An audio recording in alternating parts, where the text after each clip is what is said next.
This is how to prepare for a Microsoft exam, right? Now, Microsoft exams are easy. Microsoft exams are easy if you know everything or if you prepared right. So let's think about the preparing right, because it's impossible to know everything. Now, first of all, there's a couple of things. First of all, you want to read the exam info, and the way to get that is by just searching online for exam info. For example, we are preparing for the MS 102 exam. You will just search for MS 102 exam. And here we go. The first link in Bing, at least, is MS 102. Here we are. What you'll see here is this is the exam info. So a couple of things that might be interesting here is that, well, there's a lot of text here. There is a value here that says important, and it says, hey, the English version of this exam was updated November 1st. That is 2 days ago. Nice. Review the study guide. All right. And here we can see a study guide. If you are lazy, you can also go to moab.ms, check out the My Course Today section, no matter what course I have been teaching lately. But here we can see all available study guides at Microsoft Learn. Click here, and then you will see here on the left-hand side all the study guides. You can see all the exams. So for example, if you are preparing for MS 102, then this is the study guide. It tells us a little bit on the exam. You can review the skills measured as of November 1st. And if you then go a little bit further down, you can see this list, skills measured. And this will tell you exactly what skills are being measured as part of this exam. So we can see at a glance, in this example, it says, well, you have to be able to deploy your tenant. 25 to 30% of all questions are about this. Entra ID, Azure Active Directory, 25 to 30%. Security threats, Microsoft Defender, 25 to 30%. And managing compliance with Microsoft Purview is a little bit less.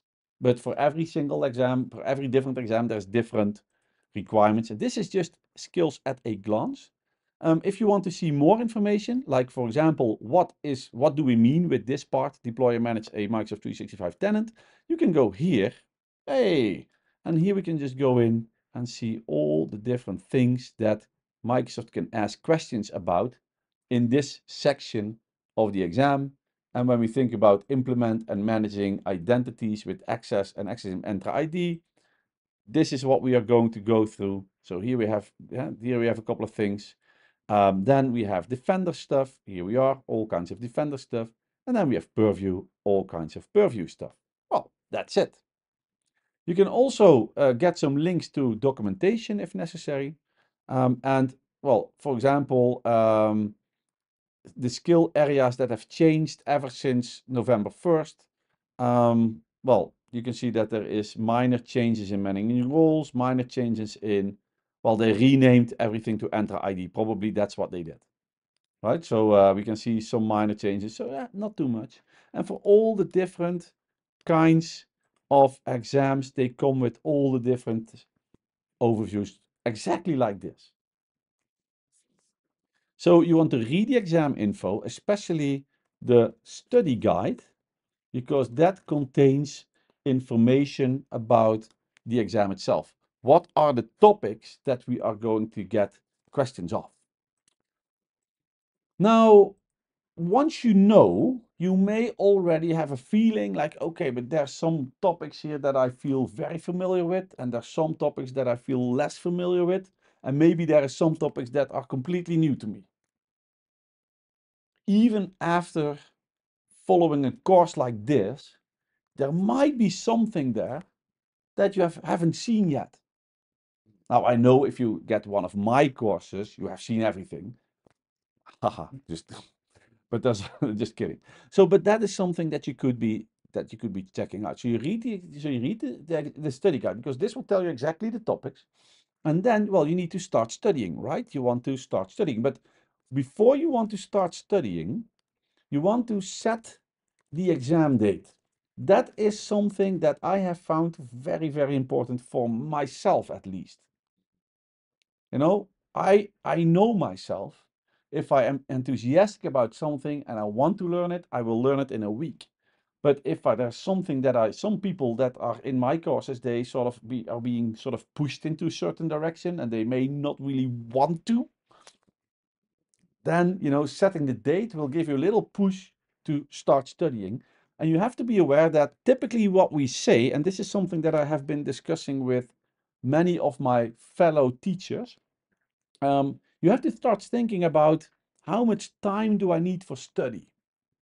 And what we say in general, that is for every day in class, so that means for a classroom course like we do now, for every day in class, one extra day of home study is required. This is in general. Some people may need a little bit more, some people may less. Some people, yeah, and that's fine, right? If you need more time, but typically you could say, hey, we have this MS 102 course that we are running now. It's 5 days, so think about 5 more days to study. Now, one classroom day is only 6 hours, right? So 5 times 6 in our case is 30 more hours. And if you know that, well, we all have jobs and we all have busy lives and we have maybe kids that we need to give attention and go to football practice with or whatever. Maybe you have mistresses that take time. People have that. Then in that case, what you need to do is at least be realistic about the amount of hours you can spend per week. So if you can say, hey, I think I can spend 6 hours per week of studying, well, 5 times 6 means 5 weeks from now. So take into account the amount of time you have for studying, be realistic, and also be, when you agree with yourself to study, do it. That's important. That's probably the most difficult part. However, if you set the exam date, so that basically means, schedule the exam. So if you schedule the exam on that date, right? On that date, it is in your calendar. It's not going to change. So you have to start studying. That's why when I decide to do an exam, I always take a date, I schedule the exam, and I know I have to study. Otherwise, I come to the exam unprepared. In my case, I will still pass the exam. Nah, that's also not always true, but no, so far, so good, let's say. Now, there we set the exam date. And if you want to schedule the exam, you need to be at the exam page like this, right? So you have the back at the exam page. Then you go here, and here we have the schedule the exam component. You click schedule the exam, and what you need, and if this is the first time you take an exam, what you need is you need to create an account at that location. The first time when you get there, you will be forced to sign in to an environment like this. Oh, well, they are updating their terms, but if you click that link, you are being brought to a location where you can register for the exam. So in this case, as an example, we take the MS 102 exam. This is some information about me. This is my account, right? And then if you agree to everything, you will then have to click next, and you will go through the wizard of scheduling the exam. Sometimes you have possible discounts. In my case, because I'm a Microsoft certified trainer, I get 75% off. But if you don't, then you will not get that discount. So I'm going to skip the discount for now. Then we are going to schedule the exam. And one of the things that is nice when it comes to scheduling the exam, we have two options. If you think about scheduling the exam, then one option is that you can go to an exam center. Maybe you are located near one. Actually, when we are now here at the glass paper office in Oslo. 2 doors down, here, there is an exam center. Elvis, the guy behind the reception desk here, his actual name is Elvis, he is the exam master. So you can go to an exam center. The nice thing about that is that you don't need to prepare anything at home. You just have to make sure that you bring your ID. You have to be, we do ID checks. You can also take the exam at home or at the office. However, when it comes to this part here, if you take the exam at home or at the office, then you have to make, but there's a couple of requirements there. Sorry, the first part is that you really need to understand what a clean desk policy is, right? In my case, I take my exams at home. I take them at my dining table, and it has to be completely empty. The only thing allowed is your computer and a mouse. And, the computer must have a webcam and a microphone, right? And also super important, I think it's a 1 megabyte internet connection. Right? That's not too much, right? 1 megabyte internet connection. And what you want is no extra displays, not allowed, right? You are not allowed to do extra displays. You are also not allowed to run any software. And that is something tricky because, I know that many Windows and also Mac devices, they are sort of, when they boot all kinds of software. I one time remember that I forgot to quit Skype for Business. So in the background, Skype for Business is running. And I am taking an Azure exam, the Azure 305, or back then it was another number, but it was the Azure Architecture exam. And all of a sudden, I get a pop-up that I got a message from someone. Immediately, the exam froze, and you have to ask for support. In that window, you have a support button. People are monitoring you while you take the exam. They actually check, they watch you through the webcam, they listen to you through the microphone. You can press a button for help. And luckily, the guy who was monitoring me was very friendly, and he said, "Oh, did you get the Skype message?" Because I said, I forgot about my Skype client and now it's frozen." He or she could have decided to kick me out immediately without any other, they don't have to give any reason, they can kick you out. However, this one was friendly and he said, "Oh, did you get the Skype message?" Yeah, I said, "I totally forgot to kill Skype before we started." And she said, "Well, kill it, come back, I will release the exam for you." And I could be moving forward. The funny part about that was that there was no better person who could try to reach me on Skype than the person who actually did, because that person happens to be the CTO of Azure. The biggest Microsoft boss of Azure was trying to reach me on Skype while I was taking an Azure exam. How cool would it be asking questions to him like, "Hey, how does that work with storage?" I said, "Yeah, I can tell you everything."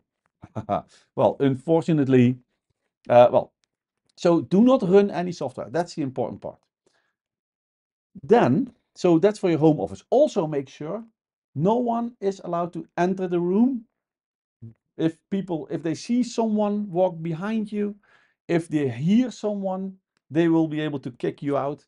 And also, when you start the exam at home, you will have to sort of prove that it's all empty. So sometimes you need your phone and send some pictures using a little app.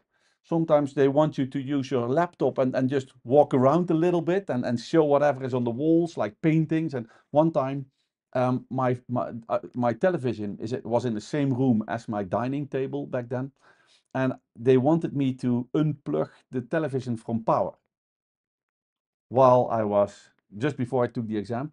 And your phone, when you are taking an exam here in an exam center, your phone has to be in a locker.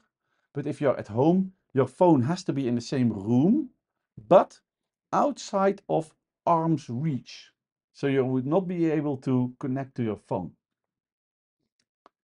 Microsoft recently made a big change to when it comes to exams, and that now all Microsoft exams are open book exams.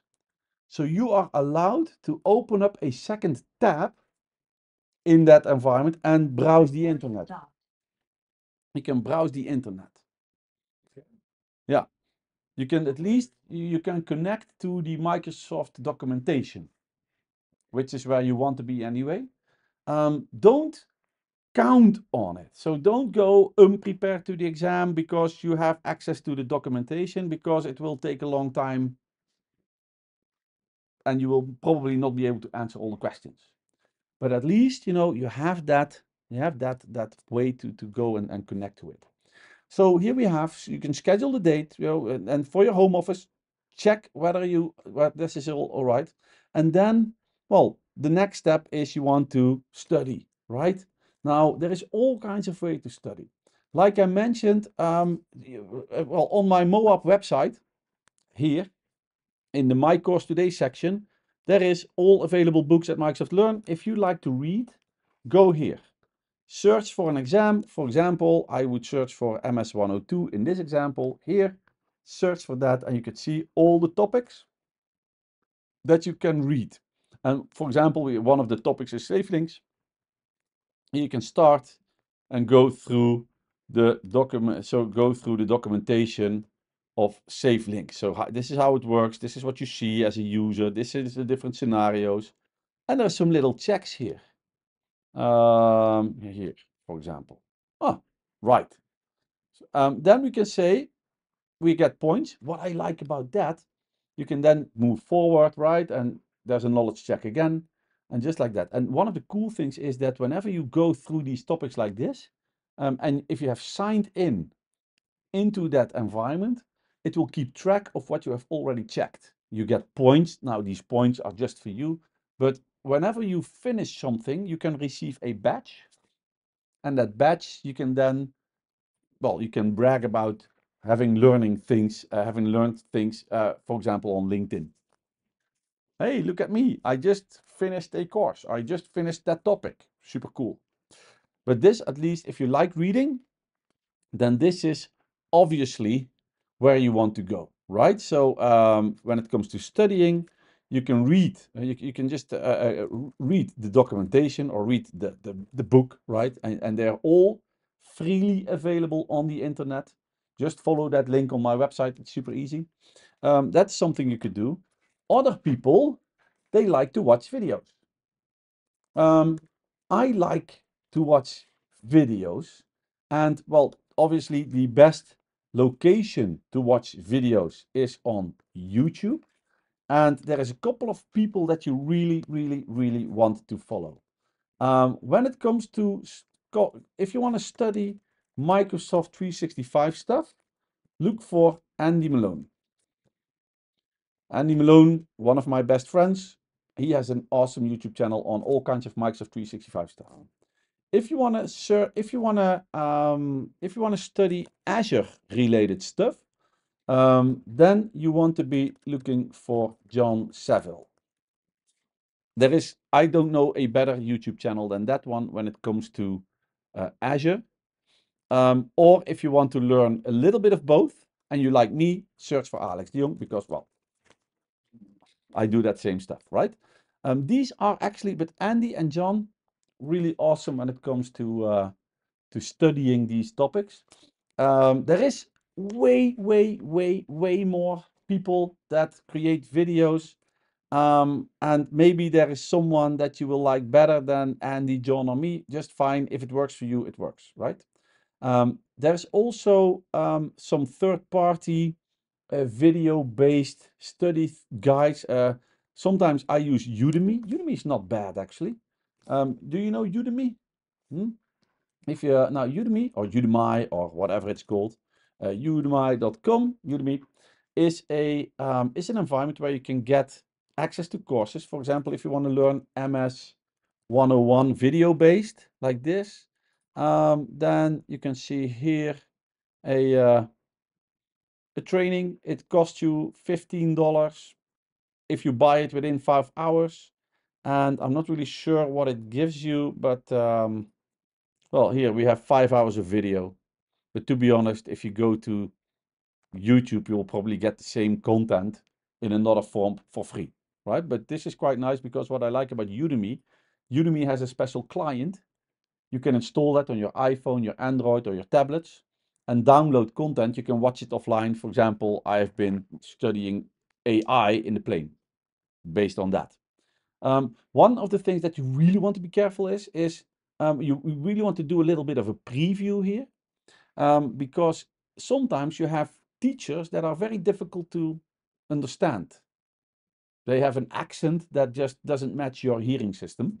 And then you are spending money on someone who you can't understand anyway. So you want to be careful with that. But that is at least also that allows you to do so. This is another way of studying. And if you have been attending the official course of a training, then of course there is labs. There is labs and there is labs because you want to get hands-on experience. The more you play with a solution, the more the more you play with a solution, the more experience you get. So labs, labs, labs. For those people who do not have lab environments via, for example, the course that you are attending, then also take note of my course today section on the MOAB website and then go here. This will give you 2 links to create your own Microsoft 365 environment. 25 Microsoft 365 E5 licenses for practice purposes. So also very, very useful to do a lot of labs. And then you also may want to spend some time on, well, doing some exam preps, or let's say practice questions. It really helps if you take time on doing practice questions because there is that gives you a little bit of an idea on how the sentences are being built up during an exam. Maybe you come into some words that are not familiar to you because maybe English is not your native language. Then, by practicing this gives you a little bit of a head start. There is three different ways to three different ways to check out some practice questions. One of them is via my website. There's a link in the moab.ms website. Let me show you. Here we have assessments. All assessments at Microsoft Learn are here. If you click that link, you will see an overview of exams. So in this example, we are still with MS 102. Click that link and you will get 50 questions that are related to this topic. So that is sort of this is a practice assessment. So this will test your current knowledge a little bit. I have to answer something, so you can just go, hey, and here you just get a couple of questions that you could see, hey, this is what an exam would be like, right? So that is something that you want to be checking. So there's a link in the MOAB website. Also, you can make use of the official practice exam provider, and that is measurup.com. Microsoft wants you to use measurup.com. They sell practice exams. So, for example, you can go for MS 102. And then you can see here we have a couple of practice exams. I have to be honest, I find them a little bit expensive because, 63 euros for, I think it's like 1 month of access. I'm not sure what this is. This is a lot cheaper, but I'm not sure. This is probably not the practice test. This is just an assessment that we just got for free. Here we have a bundle with some exam prep guides and some reading materials and everything. Sometimes there's a bundle of things that you may be interested in. So let's say if you want to take one, you have, as you can see, you have like 30-day access for 63 euros. If you need 60 days access, it's a little bit more. You can 1 year online access, 77, or download And yeah, you will be able to download that software and you get some practice questions. Now, obviously, this is officially what you want to do. Now let's go to the unofficial one. You may also want to be checking out this website. Let's say the unofficial, not super legal way, and that is at examtopics.com. So you want to go to examtopics.com. Here we are. So here you can just go in, enter the exam that you want to be preparing for. This is it. Here they have 267 questions in their database. So you can go there and here you will get the question. Now, what is not legal about this? These are actual exam questions. Some people they illegally take pictures of it, or they I don't know, there's yeah, that's what they do. Now I'm gonna give you one big advice on this, and that is, do not try to use this to start to memorize answers, because do not memorize answers because you will fail. And I'm going to tell you why. First of all, there is way too much questions to memorize. It's like 267, and many of them look a little bit familiar. And also, in many cases, the answers given here, so in this case, you can see, hey, they say, hey, it must be C, right? In many cases, the answers here are incorrect. They are not good. They are incorrect. And so because the people behind this are also enthusiasts like us, and they may be wrong. Now, what I do like about this is that you can start learning how questions work. That is a good thing. What I also like about this is that some of them have discussions. And then you can see, for example, people talking about the answer. And they say, some people say, it's indeed C, right? That's what they say. But if you go through these lists, and if you see, for example, an exam question that has a very high level of discussion entries, then there must be something about it. So here we can see that, for example, according to the tool, the answer should be D, but the people that have been doing this exam as practice, the most of them voted C. So there is already something here that might be wrong. And if you are learning C and it's D, you get no points, right? So you really you don't want to use this solution as a way to study the answers. That doesn't work. But you want to use this to study the topics.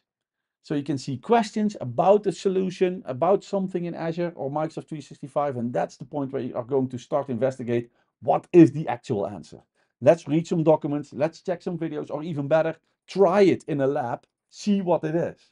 Because then you will be sure you will know the actual answer. And like I mentioned in the beginning, the only way to pass all the exams is to know everything or to prepare well. So this is what you do. You will set the exam date, read the book, watch some videos, work with labs, play with this stuff, practice some questions, and then all of a sudden, there is the day of the exam.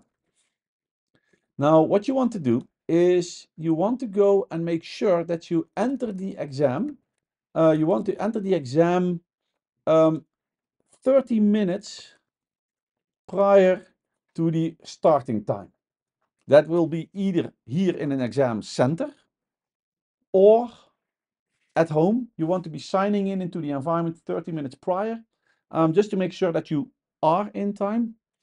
Now, one of the things that you need to do is you want to schedule, or you want to at least free up your calendar for about 3 hours.